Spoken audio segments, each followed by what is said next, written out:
What's up guys, welcome back to my channel. My name is Steph, otherwise known as DPT Steph to many of the masses on social media. I am a doctor of physical therapy and I use my platform to help pre-PTs and PT students, or even making the transition to new grad, navigating their way through getting their degree. Make sure you are subscribed and hit the bell icon to make sure you don't miss any videos, and also check out Instagram and TikTok at dpt.steph. In today's video, I'm going to be talking about the 5 biggest mistakes that I think all PT students make, and 5 of the things that I wish I kind of figured out a little bit sooner as I was going through my physical therapy school journey. And with that being said, let's hop in.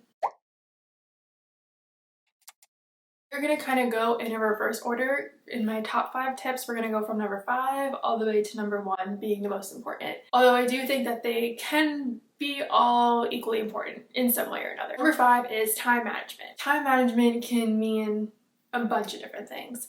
When you are in your first 2 semesters of PT school, I promise you they will, and literally anyone can tell you this, may be the most stressful time of your life and of PT school. It gets better, I promise. You're going to be bombarded with so many new classes, new professors, new routines, so many assignments, papers, presentations, projects, quizzes, tests, everything. But my biggest tip is to manage your time efficiently. And what I mean by that is not just not procrastinating, but making time for yourself. Pace yourself a little bit of studying or reviewing every single day, so that way when it comes to the quiz or it comes to exam time, you're not sitting in the library for 12 hours the entire day before an exam. It also ties into, will that 1 extra hour of studying that you do on the night before an exam really make a difference in your grade? Or can you go to sleep a little earlier? Can you go watch a Netflix show and just relax for an hour? Because, talking from experience here, but when I actually started doing that, prioritizing sleep, prioritizing more like non-PT related things, like watching a new Netflix show or calling a friend and talking on the phone for an hour, I actually did better. Just saying. It's science. Time management and talking a little bit about studying goes into our 4th tip, which is studying styles and figuring out what works best for you. This one can be a little bit tricky when you're kind of going into your first year and figuring out what it is that makes you successful as a PT student. I will preface this by saying that every single class, every single professor is going to test and quiz differently, so you are going to have to change your studying styles pretty frequently throughout the semester and throughout PT school. You have to kind of do trial and error and figure out what works best for you. For myself, the way that some professors taught and then tested, I'd have to do more repetition or talking things out with classmates. Where other professors and other subjects, I could just read off a PowerPoint or read a paper and do just fine. Important to remind yourself of that, because what works for one class and one subject is not necessarily going to carry over to the next class or the next semester. That also means being mindful of what works best for you.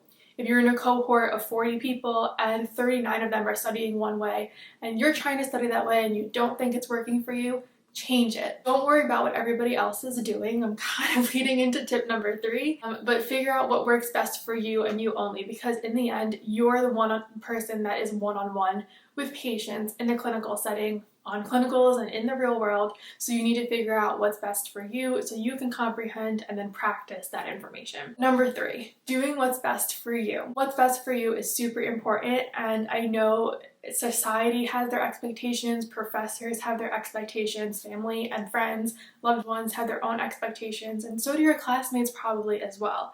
It's super hard to go against the majority or go against the grain, but this is your career that we're talking about. You need to figure out what it is that truly fills your cup and makes you passionate. So when you're thinking of studying styles and doing what's best for you, you should also be thinking of what courses and what experiences or extracurriculars are you enjoying. That's how you figure out what's best for yourself in the long run. So even when you're choosing clinical experiences and everyone's going to do outpatient orthopedics, but you're like, hey, you know what, I really want pediatrics or pelvic PT, that is where you need to listen to your heart and figure out, okay, how can I get that experience? Because in the end, I know this is going to be most beneficial to myself. As much as everybody else expects you to do a certain thing as well, does not mean that you have to do it. It's not easy to listen to yourself and tune everybody else out there. But what's going to make you happy is ultimately what you want, and your patients are going to see right through it too if you are showing up to work miserable and just not into what it is that you're actually doing.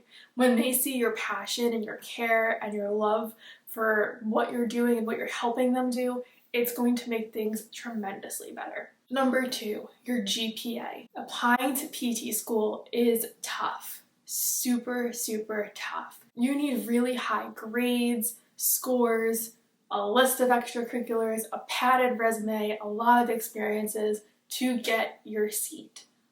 But if you're watching this and you are officially starting PT school, or you are already halfway through PT school, or wherever else you are on your journey, that means that you made it. You had what it took to get into PT school. And I say that to pause this video right now and remind yourself of that, because this is what is super important to remember when you're going through this journey. GPA as a PT student matters, but doesn't. What I mean by that is you don't need a 4.0, you just need your program's minimum. Just like you needed your program's minimum to get into that program, you just need your program's minimum to stay in the program. Now, every program is different. I know that. So I take this whichever way you will. For example, my PT program requires you to have a 3.0 cumulative GPA. So that means if you were to get a 2.5 GPA one semester, but every other semester so far you've had way over 3.0, you're averaging at a 3.0, 3.1 even, you're fine. So that one semester, it's a bad semester, it's okay, move on. Some programs do not allow you to get C's in classes. Some programs don't allow you to get lower than a B-. It varies. But do not put pressure on yourself, this is my point, to get straight A's. Don't be so hard on yourself. No one asks about your GPA when you graduate, they just want you licensed. So if that means going to sleep an hour earlier, see how these all intertwine now? And we haven't even gotten to number 1 yet. If that means going to sleep an hour earlier and the difference between an 88 and a 90 on an exam, but you wake up feeling so rested the next day that you are then able to spend time with your loved ones, or go to the gym, or take a quiz and not feel super fatigued the next day, you're doing just fine. Those 2 points do not matter, because in time you're going to practice those skills. You're probably going to learn from your mistake when you go on clinicals and put things into practice. And when you study for boards, you're going to refresh and say, you know what, I remember that topic in the second semester and that one class was a little fuzzy to me. Let me go review it for boards a little more in depth. And I guarantee you, the way that boards books are written, and after getting some clinical experience, you'll probably understand it a little bit better. I feel like so many things, once you get into practice, into clinical practice, or even after graduation, just start clicking once you start working with more and more patients. You will never know everything, even if you are getting straight A's on every single exam. It's an uncomfortable feeling, but get comfy. Number 1. Every one of my followers, it's their favorite, it's my favorite. I still don't know where I pulled this from one day in 2020, but it has been the go-to thing that I repeat all the time, and that's why I save the best for last. Stay in your lane.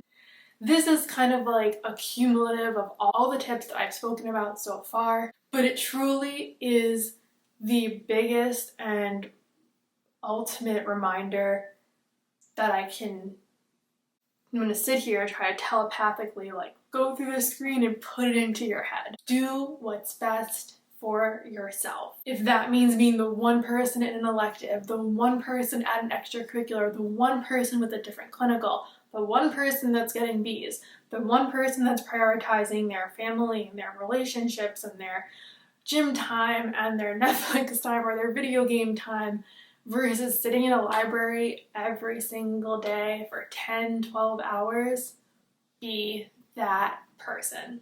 I tell you that once I started doing this, my PT school experience changed so much for the better. Not only was I happier, I was surrounded by people who just wanted to fulfill our own passions and support each other and lift each other up, versus competing, versus worrying about what other grades everyone else was getting, worrying about clinicals, who was going where and what was so-and-so doing, and being in the library all day, every day, and not like seeing the light of day for 10, 12 hours and just zoning in. I can go on forever and ever and ever. You can absorb an entire textbook and still not know how to hold a conversation with your patient. I'd rather you be able to hold a conversation with your patient, know about 50% of that textbook, admit when you don't know something, discuss that with your patient, and tell them you'll get back to them. Or tell your CI or your manager or whoever,